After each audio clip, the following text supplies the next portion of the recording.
Welcome to the MyLifeInConcert.com podcast.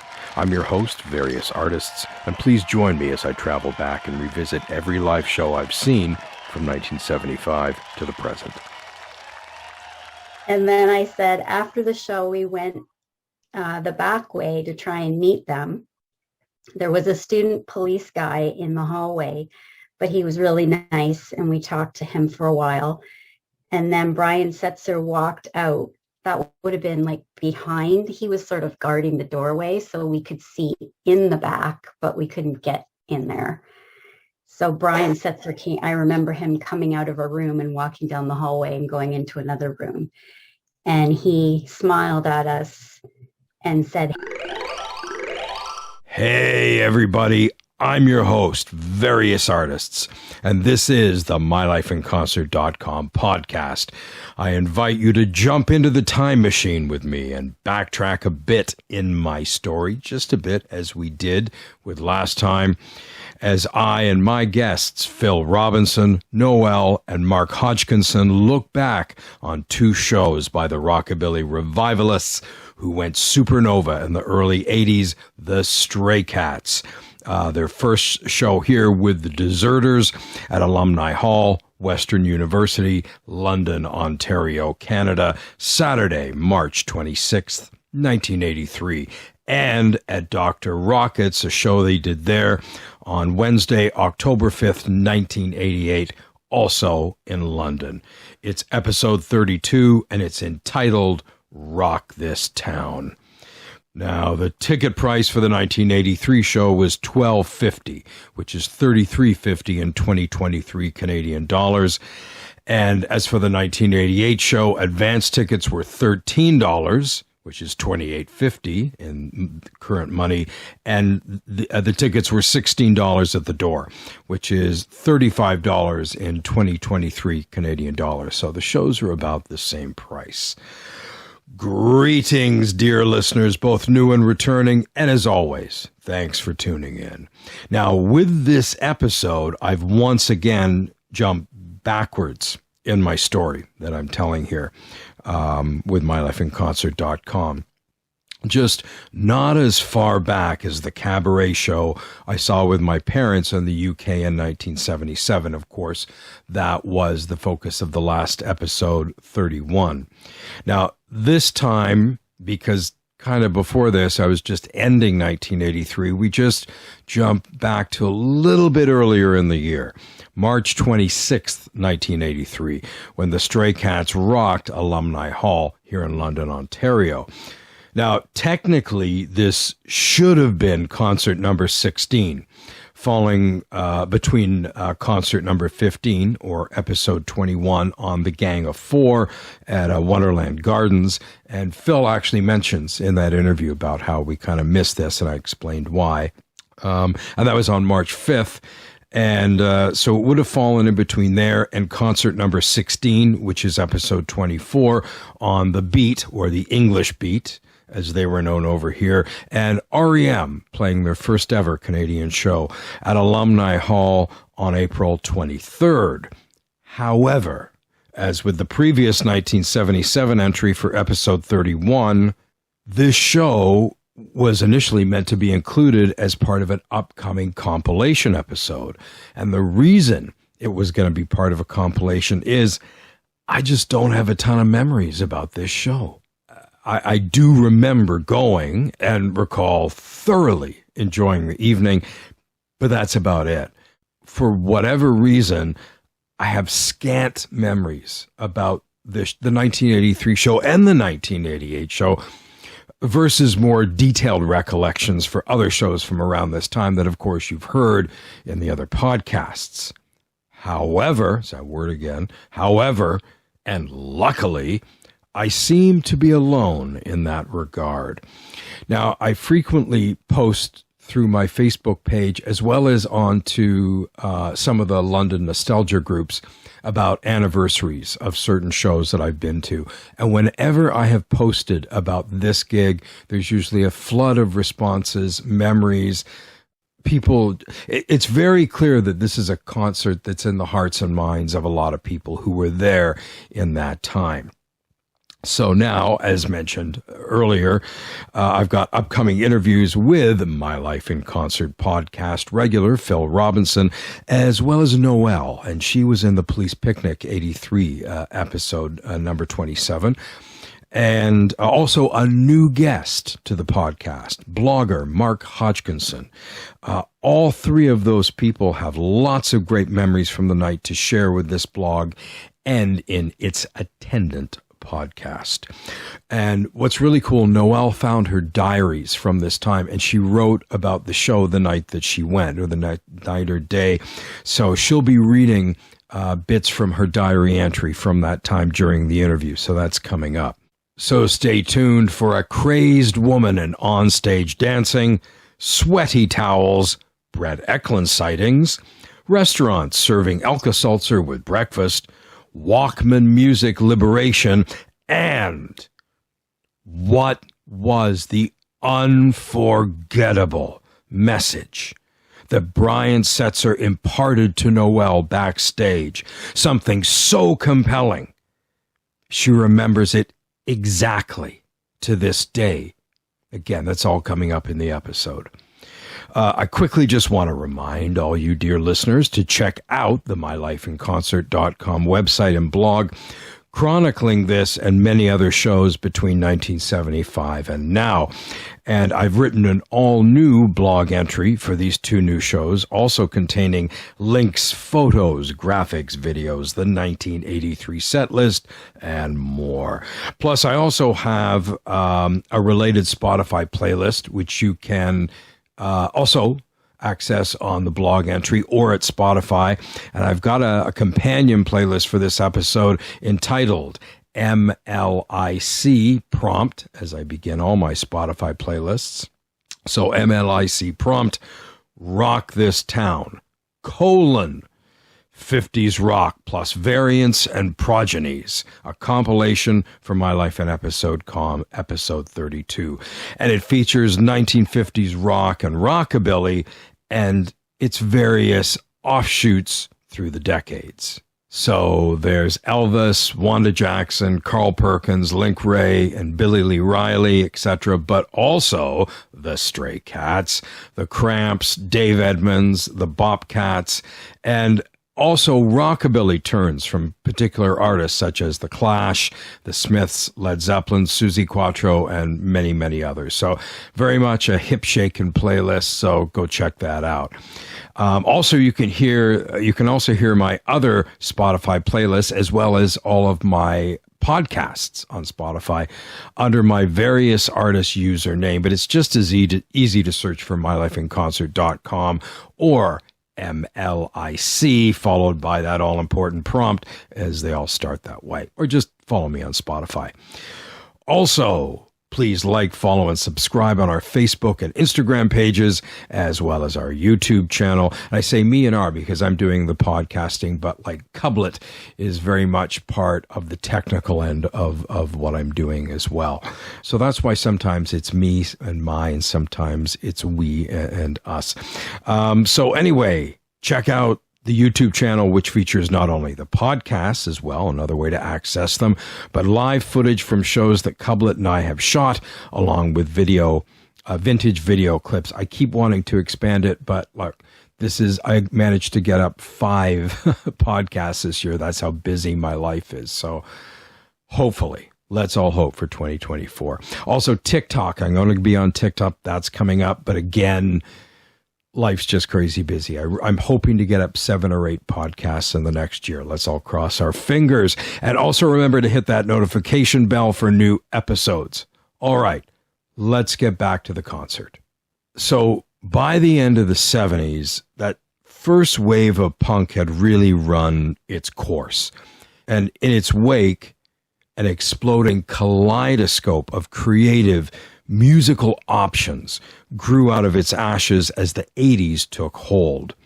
And I've written and podcasted about this in episode 13, concert number 5, called What's in the City, covering NFG's second annual Halloween bash with the Regulators and the Sinners at the Polish Hall here in London on Friday, November 2nd, 79. I kind of see that show as really sort of marking the bit of an end of an era and the end of a cycle. So these new sets of sonic and corresponding sartorial choices burst out in every direction. On one hand, you had progressive camps that wanted to look and push forward into the future by creating unprecedented music. Yeah, and for example, like post-punk, no wave, and electropop, and on and on. On the other hand, you had these camps that simply wanted to not just stand still, but also dig their heels in deeper. And you've got stuff like hardcore and oi, and, you know, sort of the 77 punk diehards, or to invigorate by returning to the past. In that last camp, there was a number of things. You had a lot of sort of jangly 60s style pop that would be big in the 80s. I'm thinking, you know, a lot of the Scottish bands like Orange Juice, then later R.E.M, and kind of, you know, US and Canadian alt radio stuff from the 80s.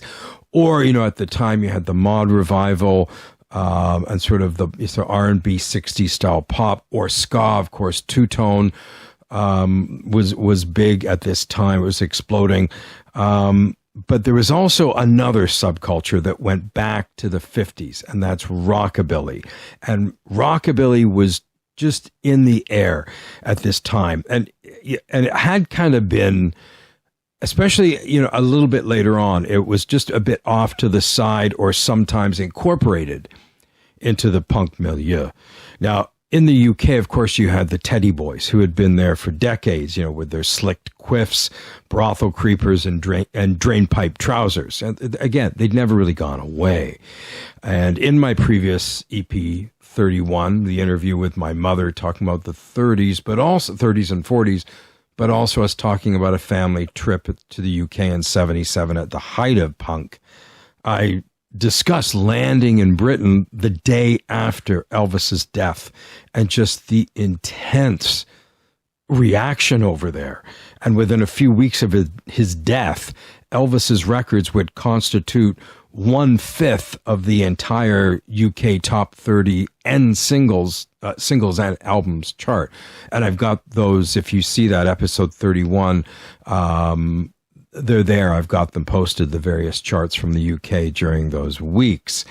Now, of course, after the Sex Pistols imploded in San Francisco at the start of 1978, the Pistols then scored a couple of Sid Vicious-fronted hits in the UK the next year by covering the two Eddie Cochran numbers, the hit with Come On Everybody and then Something Else. And also Eddie Cochran's 20 Golden Greats, a fantastic compilation, was released and was a chart hit in Britain. And that's how I really got to know Eddie Cochran.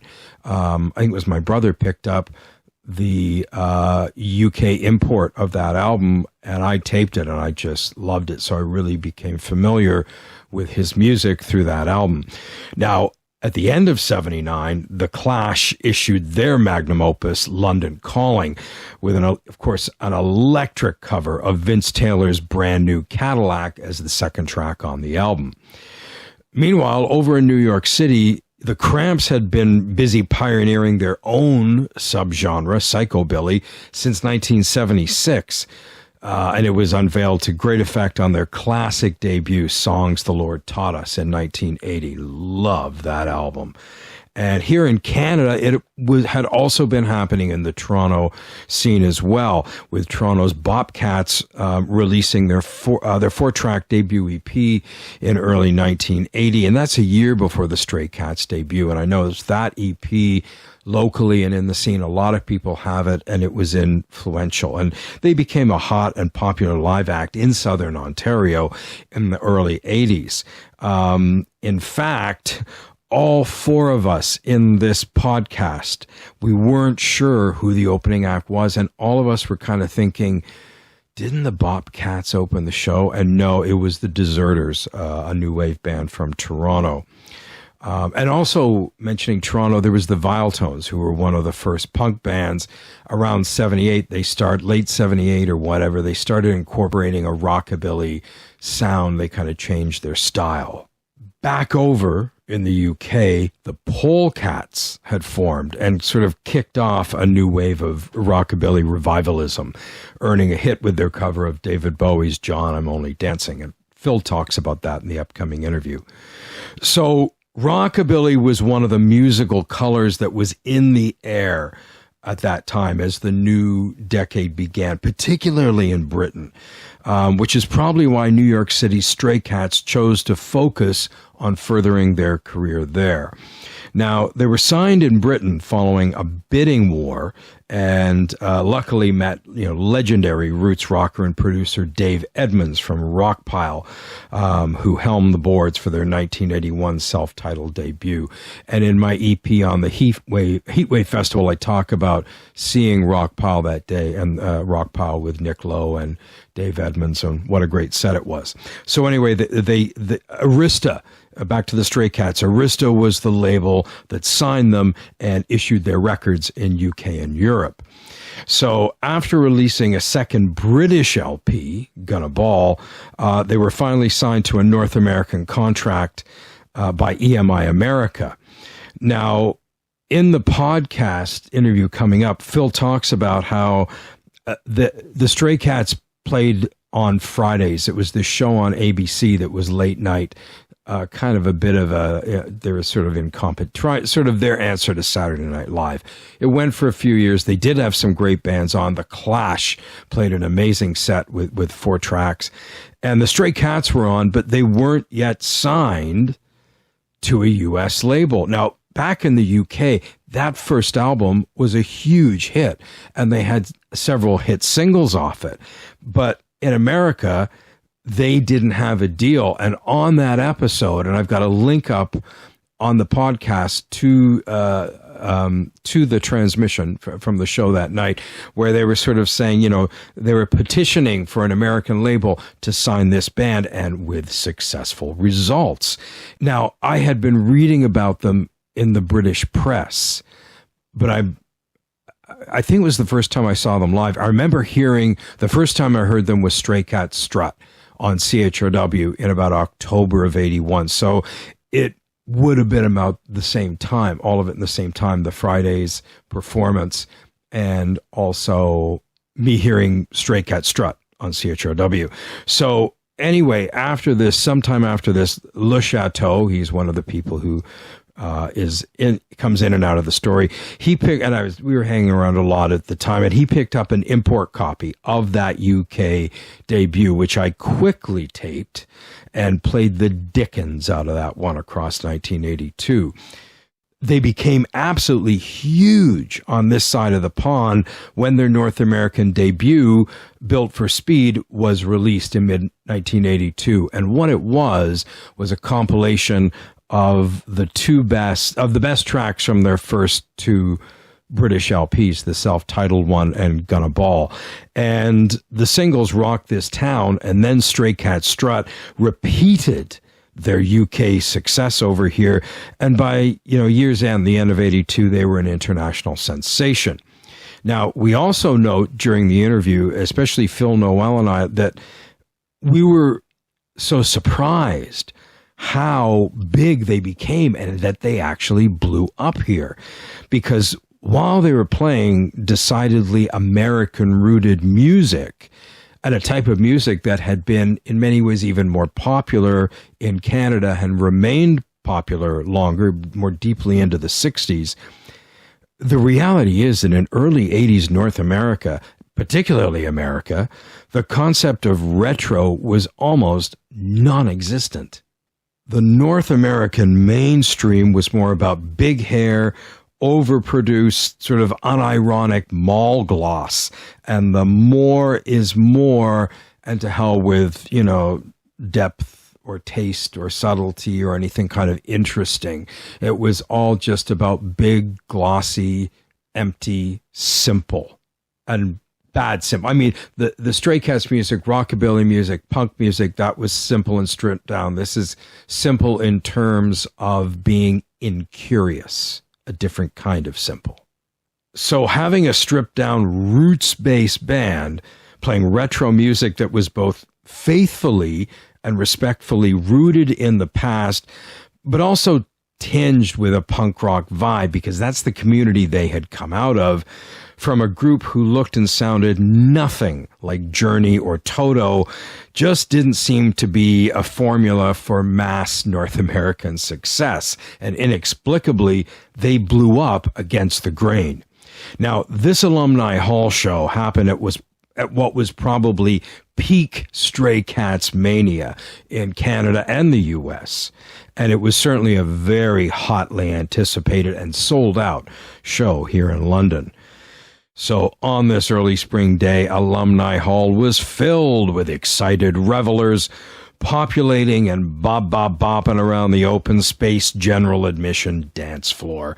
So I definitely recall going to and enjoying the show. But again, relative to many other concerts from back in the day, I largely blank on remembering details from this one.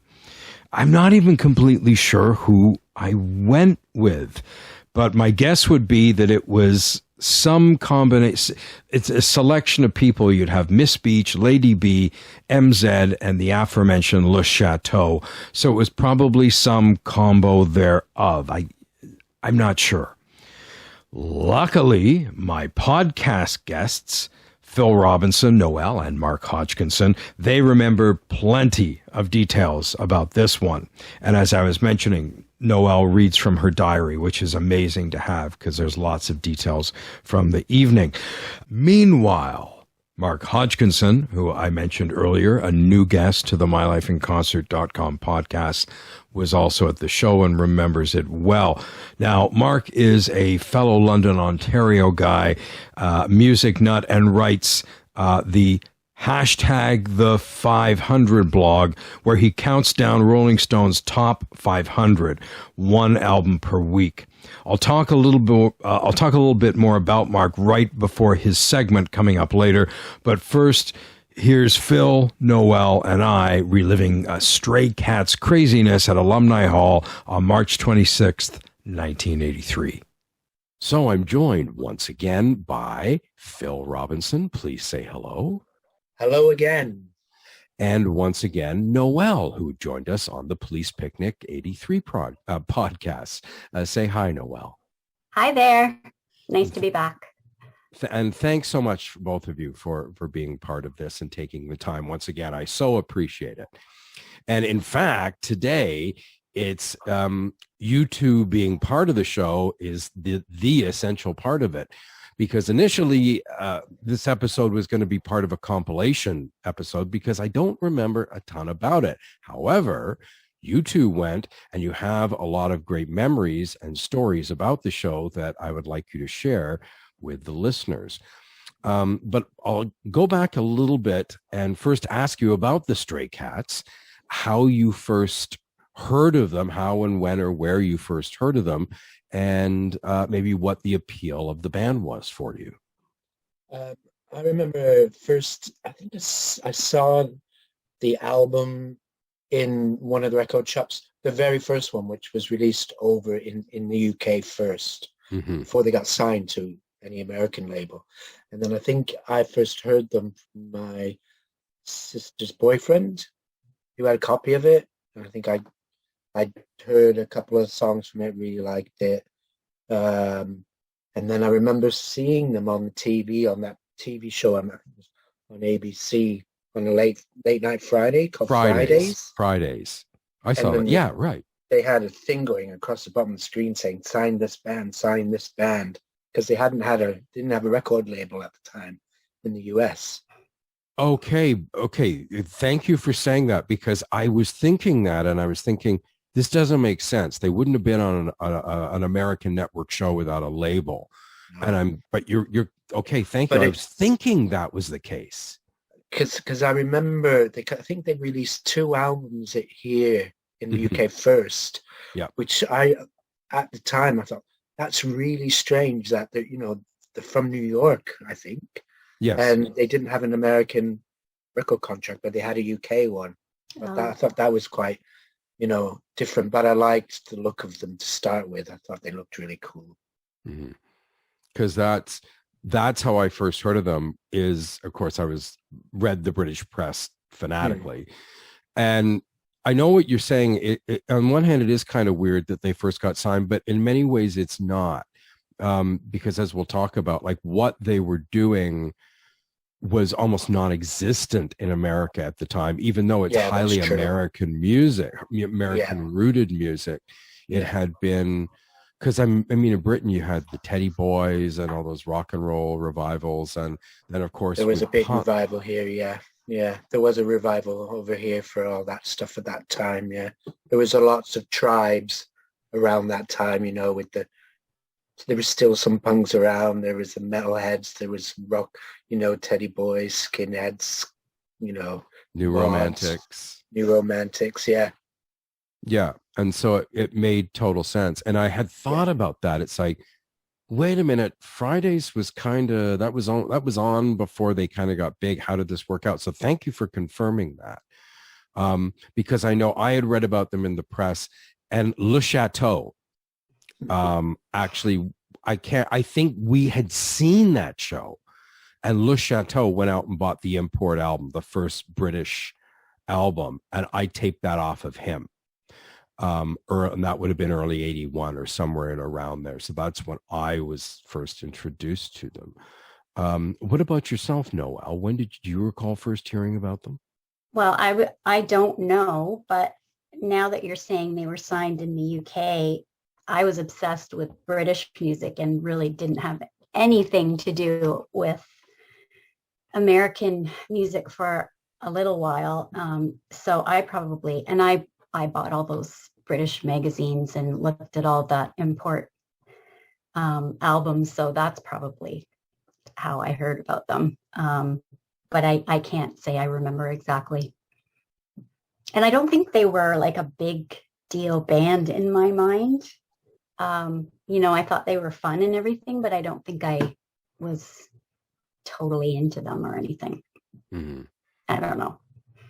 So did you like the music, or maybe just other people were listening? And yeah, it could be. I definitely liked their music, but because it was sort of, you know, 50s music, I didn't think it was a big deal because it's been done kind of thing. So, but they were definitely fun to see. And yeah, and as we'll see later, I enjoyed the show for sure.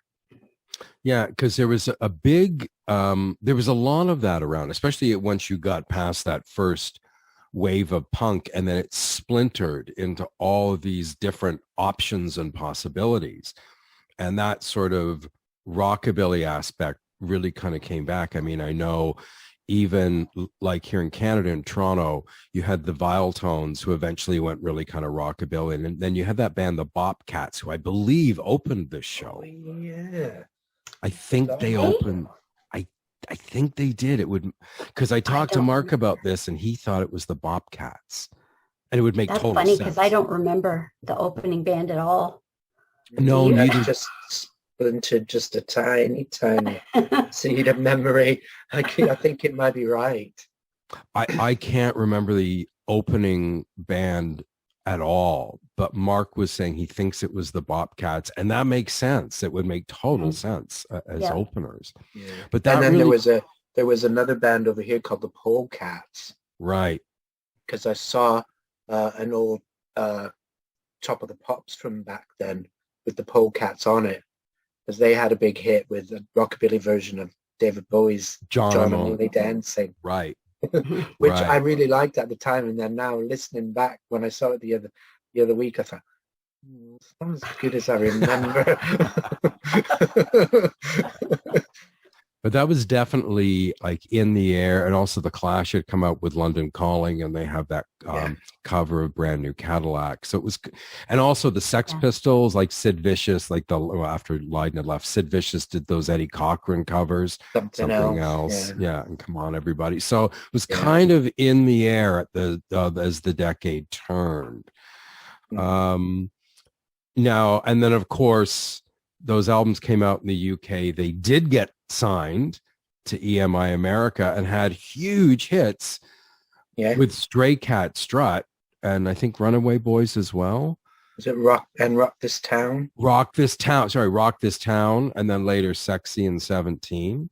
And I remember being really shocked that they got so big because, That was again, it's American-based music and from this side of the pond, but there was almost no retro at the time. I remember reading an interview with Madness a few years ago, and they were talking about when they first went to New York in 1980, and with the pork pie hats and the suits and all that, somebody, a cab driver, thought they were all mentally ill, like mentally ill patients, that they were dressing this way because the concept of any kind of retro, especially for that period, it just didn't exist. So it was neat that they had those hits here. Yeah. I remember being really surprised at how big they became. I was really shocked. So they got very popular here, and then they came here to London, and they came in between two other shows that I've talked about with you, Phil, because this show happened at Alumni Hall on March 26, 1983. And a few weeks prior to that, the Gang of Four had played at Wonderland Gardens, an incredible show. And then a few weeks later, after this gig, the English Beat with R.E.M., they were called English Beat over here, and R.E.M. played at Alumni Hall. I went to that too. Yeah. With Phil. Right, because he talks about that in the interview. He talks about like you being there and with Wendy and actually he mentions this gig because he said you missed one. And I said, yeah, this is going to be part of a compilation, but here it is. We're doing an episode anyway. Yeah. So do you have any memories of maybe about hearing about the gig, getting tickets, any kind of build up or anticipation, anything like that?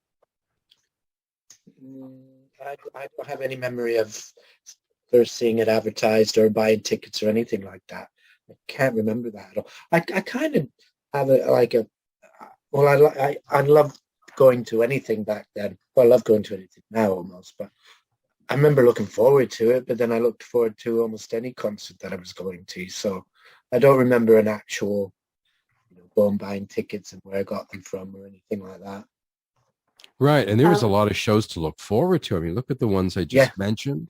And a lot. 83 was that period, early 80s was a very good time for live music in London. Yeah.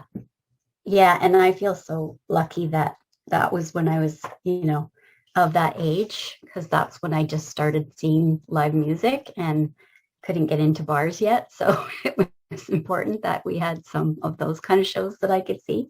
Yeah. I wrote down for one of them, and I don't know which one, if it was the English Beat. I have an idea it was the English Beat, where I wrote down, because I found my diaries from that era, that I had gotten the last ticket at Records on Wheels.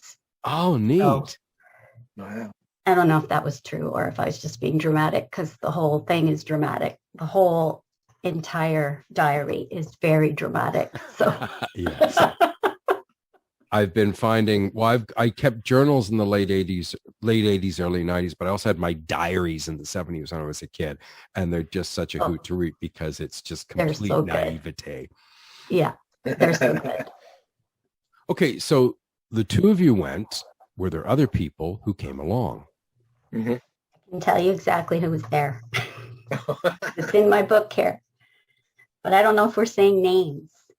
Well, it's up to the it's I guess it would be up to the person. If you don't feel the person's comfortable, then just say was someone Sammy the Goose one of them? Yes, and Wendy, I know she's okay with it, and you, Phil, and then another female that I haven't probably seen since then, so I probably won't say her name.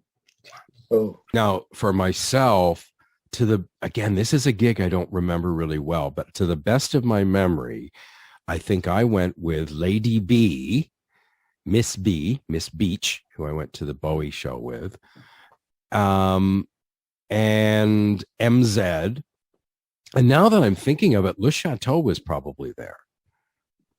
So I think it probably could have been all of those people, some of those people. I'm not exactly sure, but I know I went with a group of people. I wonder why you didn't remember. I don't Is it know, just you because didn't as you write know, it down, or? I don't know. I enjoyed the show. I remember enjoying it. Yep. I also remember really enjoying the evening because, again, I had just kind of I kind of had my group of friends, and then but we kind of met the larger people in the scene kind of around the end of 82, early 83. So I remember going to a lot of these shows, and I had my whole group of people with me and really being happy about that. But I'm not sure why why I don't have a lot of details on it. Because I Yeah. do remember Yeah. enjoying it. You went to a lot, though. Yeah.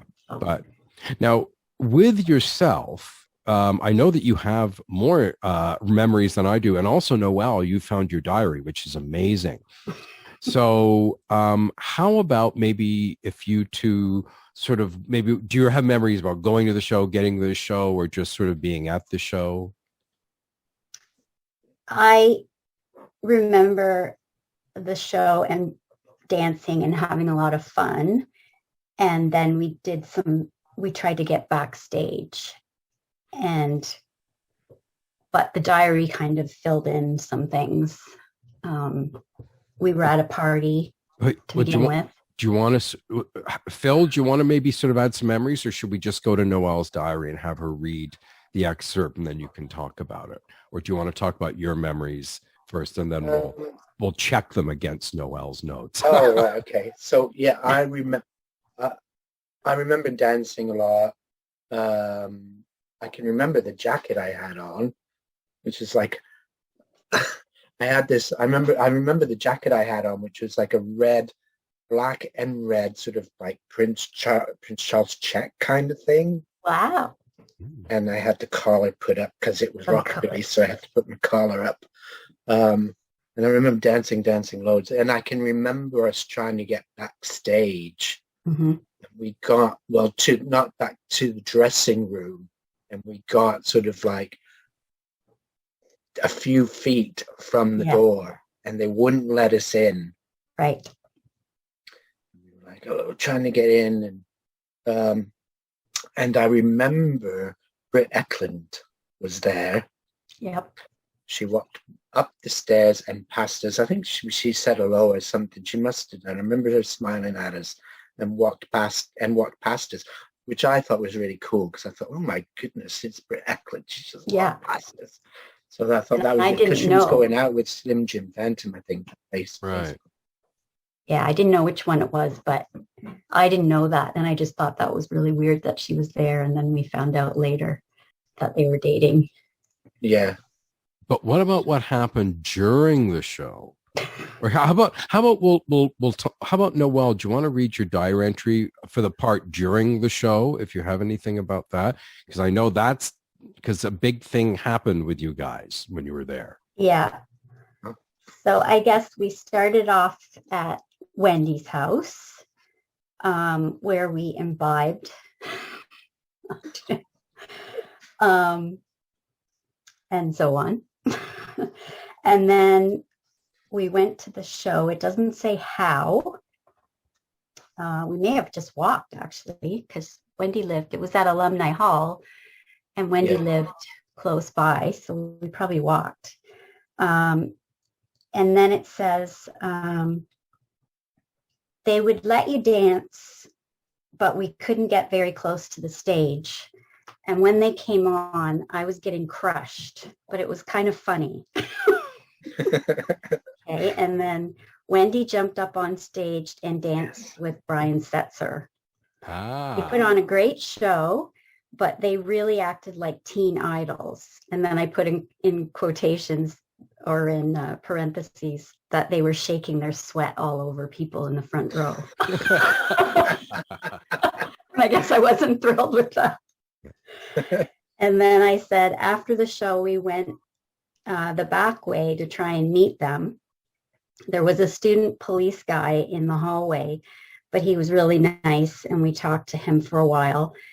And then Brian Setzer walked out. That would have been like behind. He was sort of guarding the doorway, so we could see in the back, but we couldn't get in there. So Brian Setzer came. I remember him coming out of a room and walking down the hallway and going into another room. and he smiled at us and said, "Hey," which was exciting. Hey. And then afterwards, well, we can talk about afterwards later, but so that was the show. Right. I remember Wendy jumping up on the stage because she was, I think it was at the end, and it wasn't like the beat. She got up and she was dancing around for a bit. Yeah. And it got mentioned in the review the next day in the London Free Press because they called her a crazed lady. And at the end, a crazed lady jumped on the stage and started dancing. So then after that, we said, right, we're going to get on the stage of every single concert we go to. So that's what started the whole thing from the couple of weeks later at the Beat concert, jumping on the stage. It was like, gotta get on the stage, gotta get on the stage. And they didn't do anything to her. Like, I think she just danced with him a little bit and then she went down by herself. Yeah, because nobody else did. No. Because I remember that part of the show. I remember her being on stage and thinking, isn't that Phil's friend Wendy? Because I did see you at the gig. I remember saying hello to you, Phil.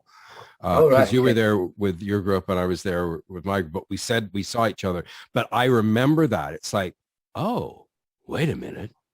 And I do remember that too when you mentioned it being part of the review in the Free Press the next day. Yeah. And as you were saying, that kind of started the whole process of you wanting to get upstage on gigs, which you did a few weeks later at the English Beat, which caused a whole stage invasion. So do you recall if this mission about getting on stage at gigs, did it extend much past the English Beat, or was it kind of like, hey, let's do it? Maybe not. I can't remember. The only other one I can remember doing it is when we went to me and Wendy and Sue, who I shared a flat with. We jumped on the stage when we went to see Hoi Polloi at the embassy, when they had that little bit on the side of the embassy. It was like, but there was no stage. We just kind of jumped over the monitors, started dancing around, and then they kind of looked at us weird. There's like 10 people here, and you're 10. What's going on? Maybe that sort of killed the mood for doing that any further. It's like, well, we've done it. So, but I can't remember if we did it anywhere else. I don't think we did. I remember we tried to. Was it Split Ends? I remember we also tried to get backstage at Alumni Hall for somebody. It could have been for Split Ends, because that was another time, but the student police weren't so nice to us. They were chasing us all around the back. We were running around stairs around the back and trying to get to, back to the... I think that was for Split Ends, though. I can't remember trying to jump on stage for them. No, I don't think we did. It didn't really sort of take off as well as we thought it was gonna. As much as we hoped. Yeah, you don't have too many gigs where there's a tolerated stage invasion, or maybe it wasn't tolerated at Beat so much as they were overwhelmed. Yeah, it's possible. But I remember they were like, "Come on!" Like they were basically just telling. Once the first few went up, they just said, "Come on." Dave Wakeling, I'm sure, was inviting everyone up, but I don't think the entire band was happy with it. Oh. Yeah. Now, do you have any memories from after the show, Brett Eklund, all that? Well, you kind of mentioned that, but any other memories of the show, after the show, or during the show? I remember getting a bit annoyed at some girl because I was trying to dance and she would just stood there. Oh, that's annoying, yeah. And she was just kind of stood there and I was going, come on, dance. Don't just stand there. How can you just stand there? I don't get that, yeah. Yeah, no. Especially because we were all at the front. It's like, you're at the front, don't just stand, everybody. I know. move off to the side then. Right. I'm excitable 18-year-old I was back then. So Because I would have been 20. I would have been 20 at the time. The one thing I do remember, it was a packed hall. I remember that it being packed. So when you said that you got that last ticket, it may very well have been correct, because I do remember that being a sellout. It was packed. So best of Yeah, my memory. I don't know for sure if it was the last ticket to this one or to the English Beat, because I wrote it somewhere and I just don't know where it was anymore. Not in this entry. Do you have anything else? Could you read the rest of your entry about the gig, or is that it? Because you did say something about a nice security man. Yes, that was the student police guy in the hallway. And he was really nice, and we talked to him for a while, and then Brian Setzer walked out of the room and he smiled at us and said, "Hey." Gotcha. But did you say we went to a party afterwards? Yes. I don't remember the party, but it said anyway. Then we went to a party afterward, and then back to the studios. Do you remember the studios, the Clifton Arms studios? Yep. Yes. I had one, and Sammy the Goose had one, and we had a little party with Sam and Wendy and Phil. Nice, because MZ had one up there, and also Mark Drew had one. And Mark Drew lived in one. Mark Drew lived up there. Yes, that was right. We weren't allowed to live there, but basically we all kind of did. I mean, I didn't live there, but that was where I stayed on weekends so that I could stay out late. Sorry, Mom and Dad. And then we slept there. Because it said, and then in the morning we all went out for breakfast. I wish I had said where, because it would have been one of those diners on Dundas, like Maple Leaf or something. Yeah, London and then Cafe. we would always London Cafe, right? Well, it might have been. It might have been in the market. What was that little place in the market? It had one stall, donut. And it had like just stools around the counter. And one sort of, it was really, really, really cheap. I know that place. It opened on King Street. Like you could see it from King Street. Right. And the other thing we used to do after shows and we went for breakfast was those old diners always had Alka-Seltzer. Do you remember? They always had Alka-Seltzer, and you could ask the waitress for an Alka-Seltzer. Yeah, we would do that. Oh, I never did that. I didn't know. Well, mind you, it made sense for, their clientele and their business to have that on hand. Yeah, I'm sure that was a popular item on the menu. Yeah, can you get me an Alka-Seltzer or the coffee? Yeah.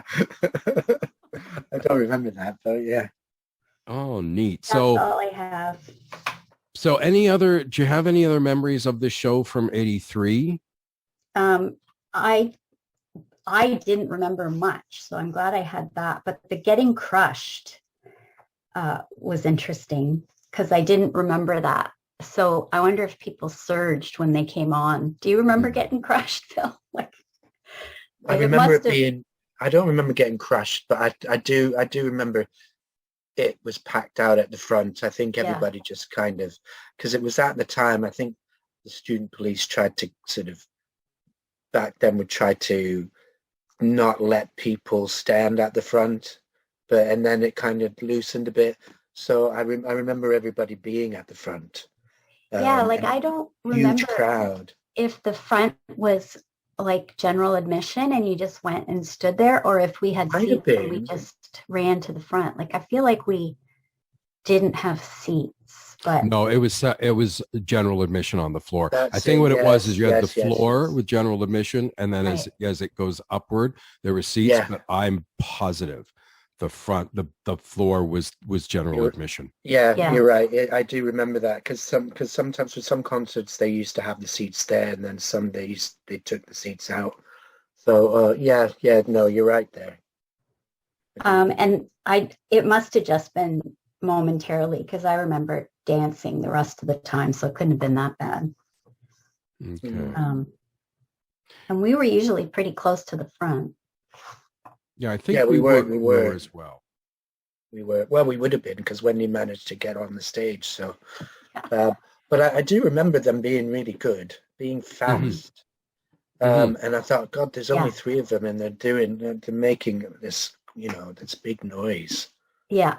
And the stand-up bass, I don't think I'd ever seen someone play a stand-up bass like that before, and how he would sort of balance on it, like sort of stand on it and balance. I mean, they were definitely put on a great show.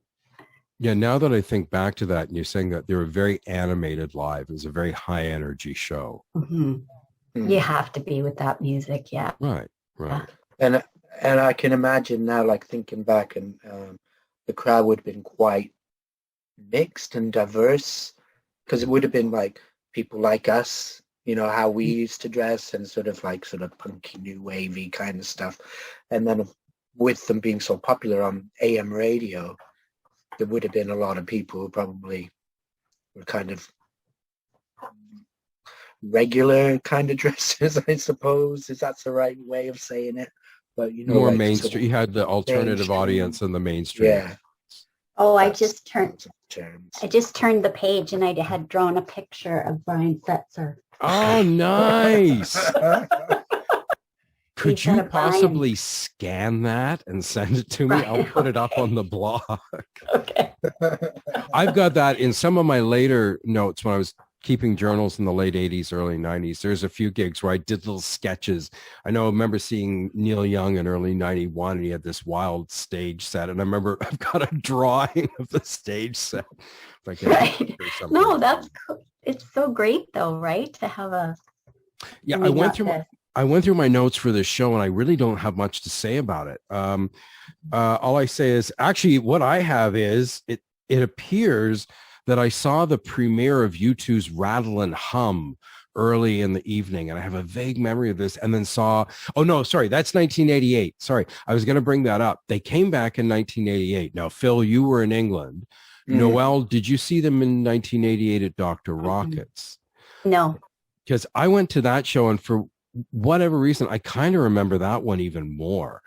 And Dr. Rockets, it's now Cowboys on Warncliffe. But it was it's a huge place in there, and it was a great venue. Yeah. There's going to be a lot of gigs there when my story hits that point. But I went to that one and really enjoyed that. But I do have an entry for that, but I don't say much. It's just, I went to the Rattle and Hum premiere, which I really liked, and then went and saw the Stray Cats afterwards at Dr. Rockets. And all I have is they were fucking great, but that's it. Yeah. Now, they are. Did you see either of you see them again or any of the members again? No, I'm going to be seeing Slim Jim Phantom, the bass player, this summer. At a festival. He's doing the 80s festival that we go to every year. He's going to be part of it, the Slim Jim Phantom Trio.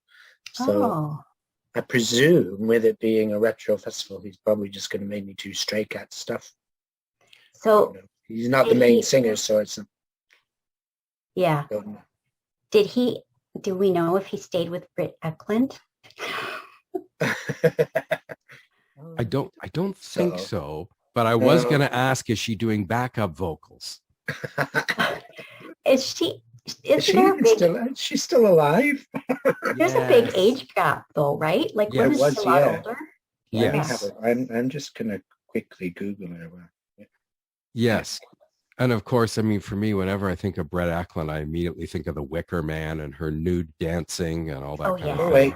No, she's 80 years old. Oh. Mm-hmm. And she was married to Slim Jim Phantom between 84 to 92. They were married. They've been together quite a long time. Yeah, so, but she liked her famous, because she was married to Peter Sellers, Rod Stewart. So, yeah, she's still with us. So 80, what did you say? 84 to 92? Yes. Yeah. Okay. So that's good. That's a long amount of time. Yeah. Yeah. Yeah. So they got married the year after we saw them or so. Yeah. Yeah. Yeah. Well, I saw the Stray Cats that second time, and I remember Dr. Rockets was packed, and I remember really enjoying the show both times. I don't have tons of memory, but I kind of have a little, it kind of comes into mind a little bit more. And I did see the last bit of the Brian Setzer Orchestra. And it was one of the years, like in Ottawa Blues Fest, they have this huge festival every year, Ottawa Blues Fest, but it's not really a blues festival. It's all types of music with multiple stages. And I was there to see someone one night. I'm not sure. I'll have to go back and look at my notes. And they were on another stage, and I finished seeing them. It may have been Ornette Coleman I was seeing. And I came out, and the other stages tended to end a little bit earlier, and he was still on. So I saw like the last half hour of his set and enjoyed it, kind of doing sort of swing music. I've got a couple of his albums. Yeah. So, but that was it. So I wonder if they still, I don't know if they've ever reformed recently or not. I mean, there's a lot of reformations going on, so I wouldn't be surprised, but I don't think so. No, I don't think they'd be singing She's Sexy and 17. No, let's hope not. Yeah, some things as you get older, they just don't work. No. I kind of think probably people go, it's not one here on the radio really anymore, is it though? I don't think I've heard it for years. Yeah, I think it's kind of a little too tricky. I think he'd have to be thinking something like She's Sexy and 57. I think would be appropriate. Yeah. And why not? People can be sexy at any age. I don't think it should just be young people. Okay, well, thanks so much for sharing your memories on the show. Phil is coming up in a couple more episodes of the UB40 show, which was actually recorded a while back with Sky. And that's a really great one, but that's coming up down the line. I wish I'd seen that. Yeah, well, they tried twice. Listen to. You have to listen to the podcast. There's some great stories. The podcast is great. It's just been delayed because of all these. I'm doing some of these other ones. My mother is up next.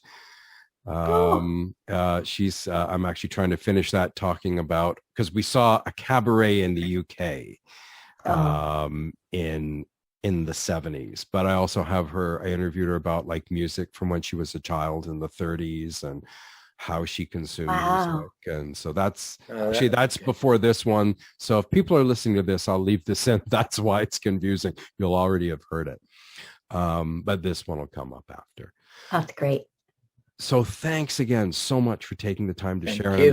And that, Noel, it's so great that you were able to find your diaries and share your notes. That was really wonderful. Wonderful.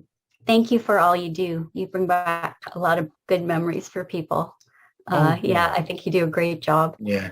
Oh, well, thanks for that. And again, it's nice for people, and I like to capture people's stories and their memories. And I feel the more stories and memories, the greater the picture you can get of a time and a place. Absolutely.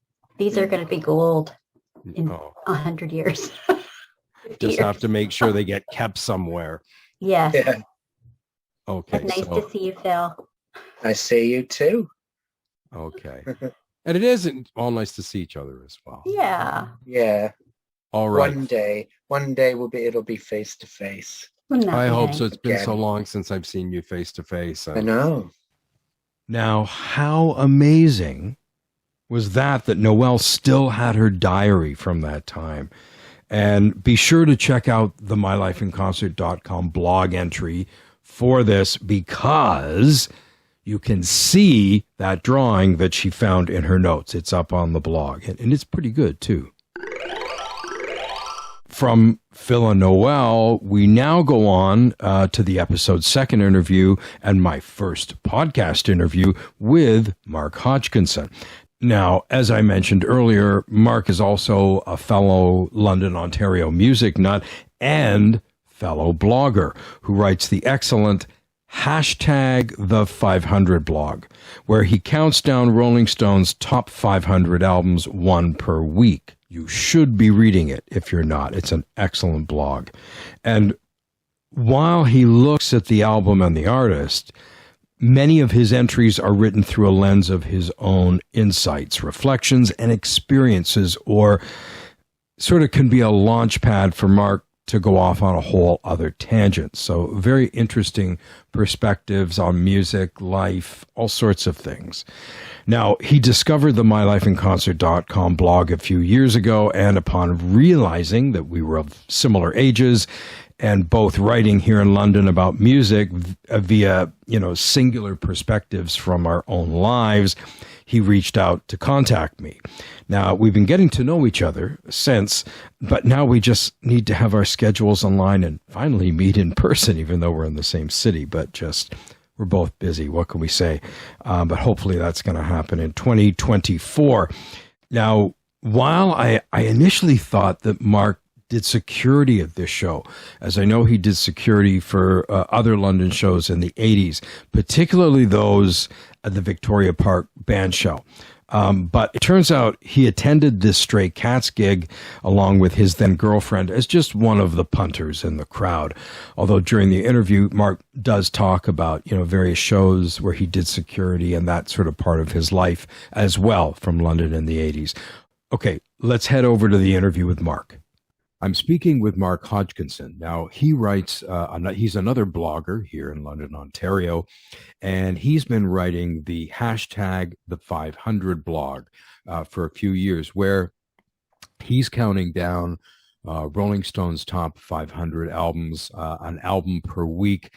And so anyway, Mark is here today because we're looking at this Stray Cats gig, and Mark did security at the show. So first off, thank you, Mark, for stopping by the podcast and doing the interview. Thank you very much for having me. It wasn't actually security at that show. I was, at the time, I was working at the Victoria Park band shell. And while at that show, I would set up for gigs. But the Alumni Hall show wasn't one. That was just one I attended. Oh, I didn't know that. I thought you did security at this one.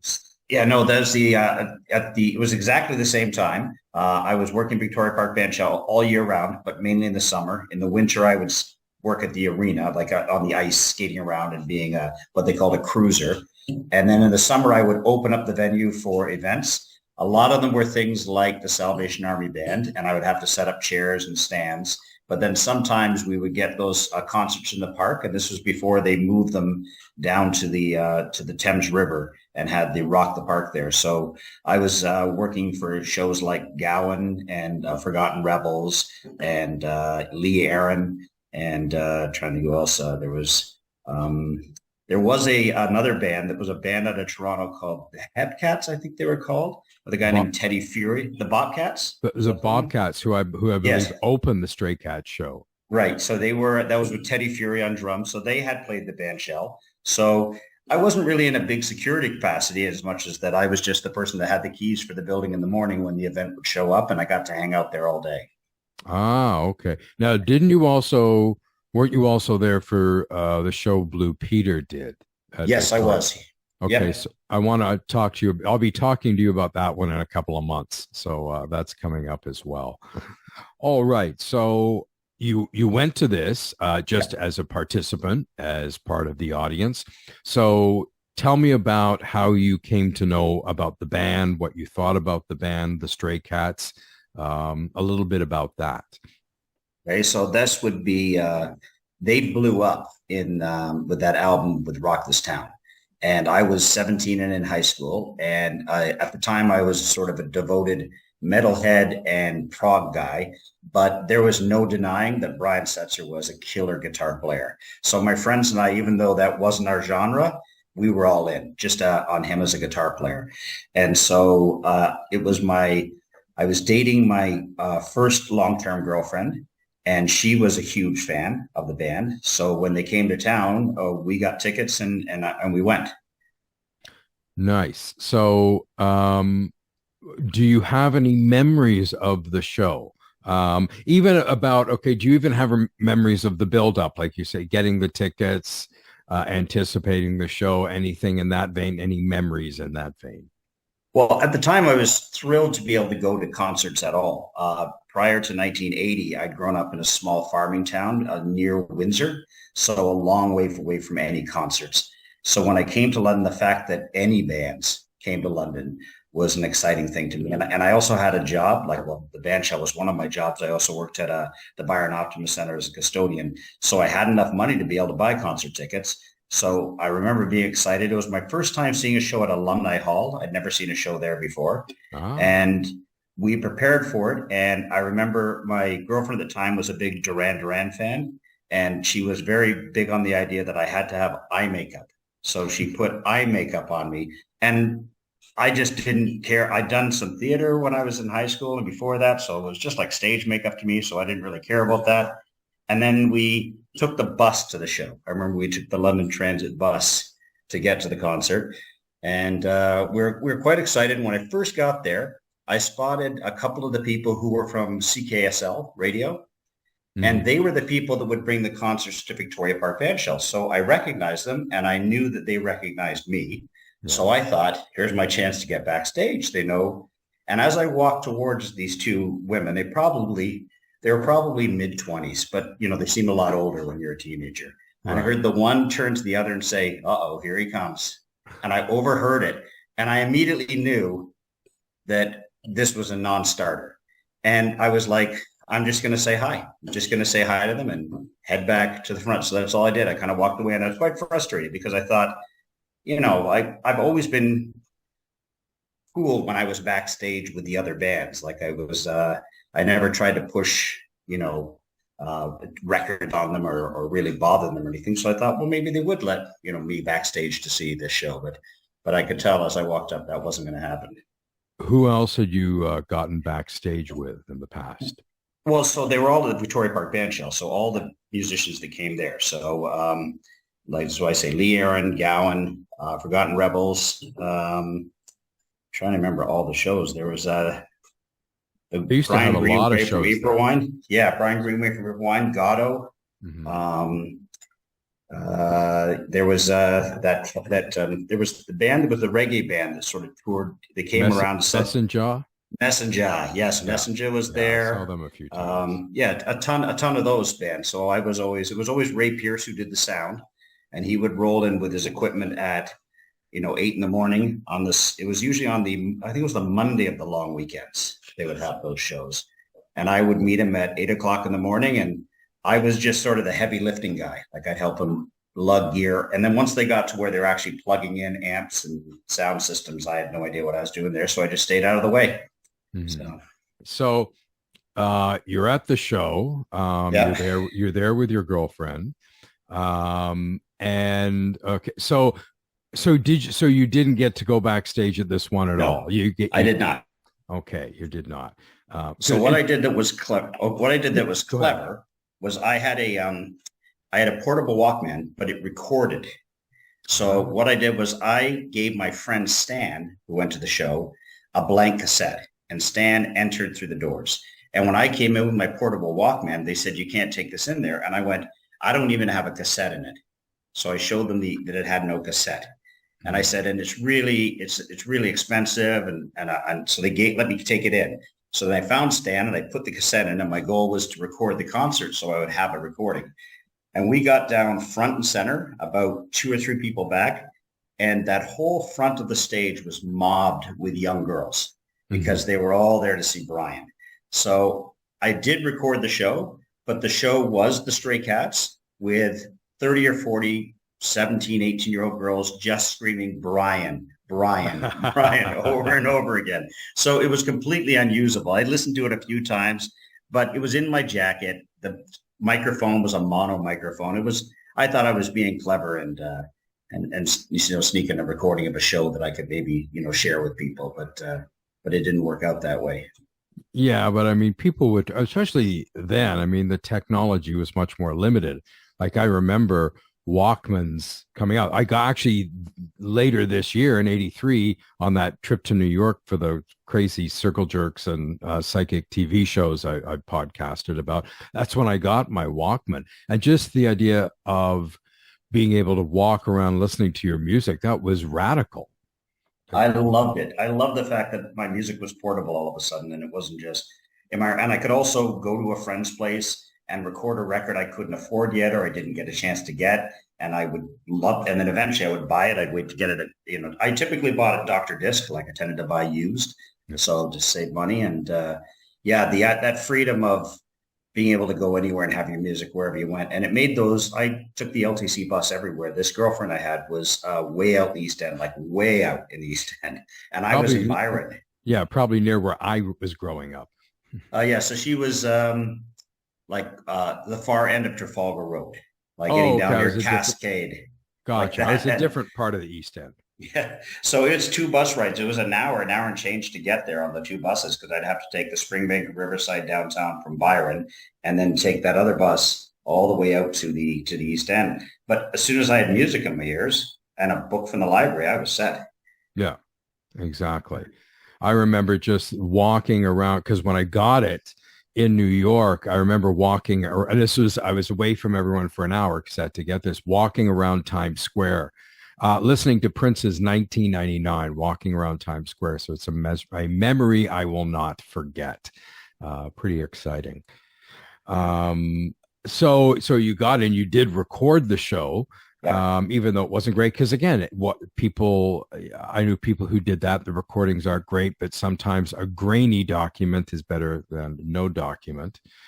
So it's interesting. You were saying that the first few rows were like, screaming teenage girls, because I kind of forgotten about it because I went with a few people. This is a weird show because I don't remember a ton of details about this one.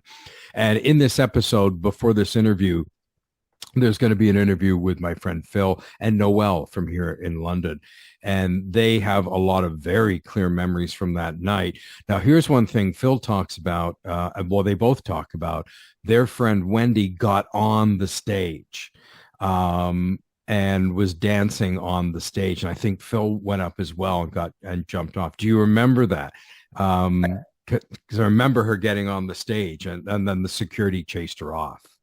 I do remember that there were some, I think my memory of it was whoever got up there, I thought was supposed to get up there and dance. And I don't remember security being particularly, I remember they were up there and there was somebody dancing and I thought it was like, well, this might be happening. This might be something that's going on where people are allowed to get up on stage, but it wasn't one of those situations where a giant security person came and tackled somebody. However they got them off the stage, it was certainly gently. No, they didn't get them off stage. They jumped off before security got there. Okay. All right. They were on briefly because Phil talked about earlier in this episode about how that started sort of a thing for them, that when they went to shows, they wanted to get on the stage. And a few weeks after this, the Beat, or the English Beat, as they were called over here, with R.E.M. opening the show, there was a stage invasion at the end of the Beat, and they were up for that as well. So it was a few weeks later. But I guess I think it must have been the first few rows, because I remember we were pretty close to the front. I'm trying to think who. I think I went with a few friends, but I'm not sure. This one, for whatever reason, I have fewer memories of this one. Do you have anything else that stands out from you about the show, the performance, any songs, any memories, anything else? The big thing that stood out was right at the end, Brian wiped his face down with a towel and he threw it into the audience. And because of where I was standing, I was fairly tall because I was around girls. And I'm a reasonably big guy. And I remember getting it. It hit my hand and it was ripped out of my hand so violently and so suddenly by somebody who ripped it away. And I'm pretty sure it was one of the girls near me, like that she just had the will within her to say that towel is going to be mine. And when I caught it, I was hoping that I could grab it and then give it to my girlfriend, and that would be a trophy from the show. But I mean, it hit my hand for about a half a second and then was ripped out violently, and I didn't see where it went. Noelle talks about this in the episode. And now I'm trying to think, did she try catching it? I can't remember, but it's funny. She remembered that as well. It's like everyone, oh yeah, we want this. And it's a sweaty towel. It was just the fact that it was weird that it got tossed in my direction and that I happened to get that hand on it, which, then things get thrown into the audience. That never happens. And all of a sudden it was just that fleeting moment of, hey, I've got it. No, I don't. It's gone. So, yeah. Because it all happens in a split second. Very quickly. Yes. And everyone's, I want a memento. I want Brian's, memento from the concert as well. Yeah. That sort of thing. So anything else? Any other memories or things you take away from this night? Well, the thing that really stands out was just his guitar playing. Like being that close to somebody who played the guitar that well and that cleanly. A lot of shows I'd seen before, I'd seen great guitarists before, but never that kind of style of guitar and sound of guitar and that big hollow body that he played and just how effortlessly he played that instrument. I spent most of my night just staring at his fingers on the fretboard. Oh, wow. Yeah, I think I spent the night just kind of dancing away with everyone else. It was a fun night. And then they came back in 1988. And I talk about that other show in the episode at Dr. Rockets, which is now Cowboys, just actually around the corner and down the street from where I live.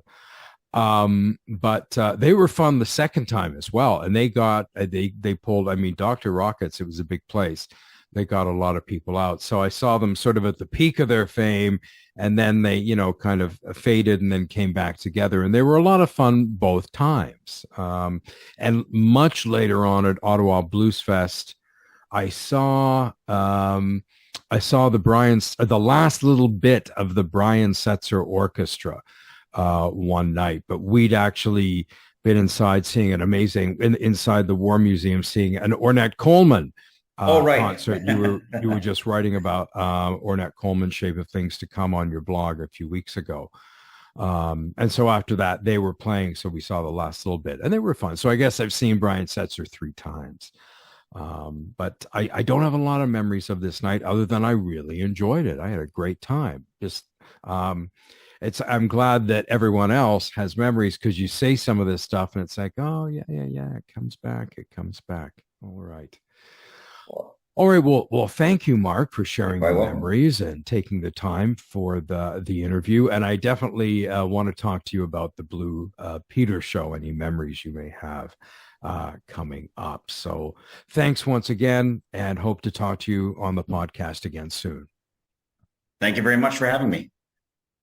Once again, that was Mark Hodgkinson, who writes the hashtag the 500 blog. Go check it out. Well, that was the gig in a nutshell. They came, they played, they sweated, and all at Alumni Hall had a splendiferous time. 5 months after this show, the Cats released their third UK, second US LP, Rant and Rave with the Stray Cats, yielding another big hit in Sexy and 17, and a lesser one with the ballad I Won't Stand in Your Way. After that, their popularity wound down, with Brian Setzer going solo and the other 2 Cats hooking up with ex-Bowie guitarist Earl Slick to form Phantom, Rocker, and Slick. Now, the Stray Cats reformed for a successful tour in 1988, coming back to London and playing to another packed house at Dr. Rockets on Wednesday, October 5th, 1988. There's the year again. And once again, I remember being at the show. I remember that the place was packed, and, Dr. Rockets was a pretty big place. It's now Cowboys on Wharncliffe. And I'm really enjoying it, but can't recall any details. And for whatever reason, I don't even mention the show in my journal entries for that time. Sometimes, there might be a gap in my writing, and I would do a recap, but it's just not mentioned. Yet dusts of memory particles of the night remain. Now, the Cats subsequently reformed and have issued albums and toured sporadically over the years. And each member has also had a really interesting history, playing with all sorts of esteemed artists. As for the Stray Cats, may you always be the cat's pajamas. So thanks so much to Phil, Noel, and Mark for taking your time to share your memories with the show. Greatly appreciated, as always. And also, the set list is on the blog entry, and I got the listing from Setlist FM, and I'm going to try to include the set list now with blog entries where they exist. Unfortunately, there's not one for the 88 show.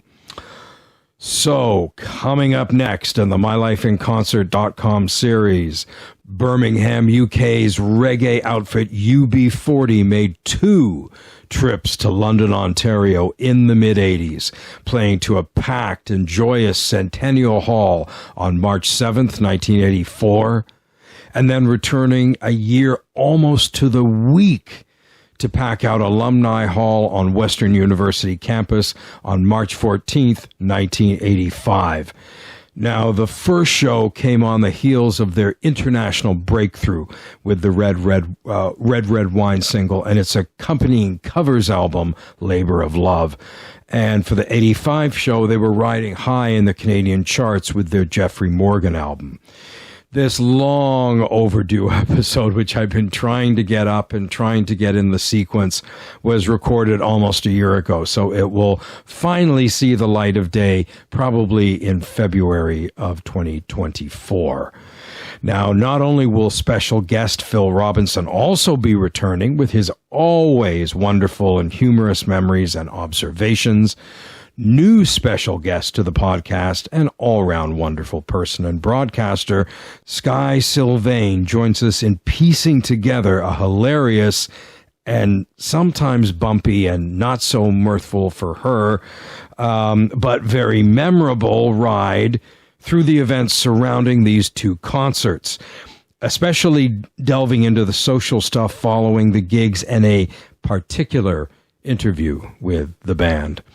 So stay tuned for group after parties, set list shockers, questionable album autograph signings, excited band members, contrasting memories about meeting Ali Campbell, Astro's sweaty towel. Again, we're back to those sweaty towels, and it's Alumni Hall. Incredible. And a whoopsie daisy moment that was part of a UB40 interview for Sky, complete with attempted strangulation. So all that and more is coming up next time in episode 33, concert number 25. So here I am, UB40 at Centennial Hall, London, Ontario, Canada, March 7th, 1984. And at Alumni Hall, UWO, London, Ontario, Canada, March 14th, 1985. And you can already read the original blog entry written back in 2015 that's up on the MyLifeInConcert.com podcast. Blog. There, my very own whoopsie daisy. I'd also like to once again remind folks to please remember to like, follow, subscribe, and hit the notification bell where applicable on our Facebook, YouTube, and Instagram pages. And please leave your memories of any of the gigs I'm writing about on the platform of your choice. Also remember that there's that Spotify playlist, MLIC prompt, Rock This Town, 50s rock plus variants and progenies. So a compilation for the episode. And finally, if you've enjoyed the podcast, be sure to tell your Tunehead friends about the sprightly and satisfying experience that is MyLifeInConcert.com. Tell your stoner Aunt Susan. Tell your crusty cousin Kathy. Tell your record collecting barista Barry.